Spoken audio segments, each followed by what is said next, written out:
Good morning and again welcome back to my daily vlog. আজকে তোমাদের সাথে share করব আমার দাদার গায়ে হলুদের ভিডিও। আমার বাড়ির থেকে দাদা বাড়িটা 10-15 মিনিটের ডিস্টেন্স, তাই রাত্রিবেলায় ওদের বাড়িতে না থেকে নিজের বাড়িতেই এসে ঘুমিয়েছি। সকালবেলায় উঠতে উঠতে ওর অর্ধেক রিচুয়াল শেষ হয়ে গেছে, তাই আমি রেডি হয়ে একেবারে গায়ে হলুদের জন্যই গেছি। দেখো, আগের দিন তো তোমাদেরকে শেয়ার করলাম যে দাদার মা বাবা বেঁচে নেই, আর বাড়িতেও সেরকম কেউ নেই গুরুজন। তার জন্যই ছোট ছোট দেওররা মিলে বৌদি ভাইয়ের গায়ে হলুদের তথ্য নিয়ে গেছিল দিদি ভাইদের বাড়িতে। তারপর দাদাকেও শ্বশুর বাড়ির থেকে আশীর্বাদ করতে চলে আসে।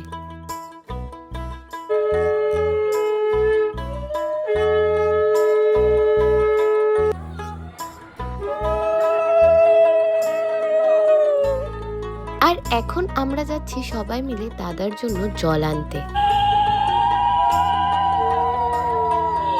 ফাইনালি এখন দাদার গায়ে হলুদ হবে। আর আমার দাদা না ফটো তুলতে একদমই চায় না, জানি না কেন। আরও ভিডিও দেখলে তোমরা বুঝতে পারবে যে ও একদম ফটো তোলার নাম শুনলেই মুখ বেঁকানো স্টার্ট করে দেয়।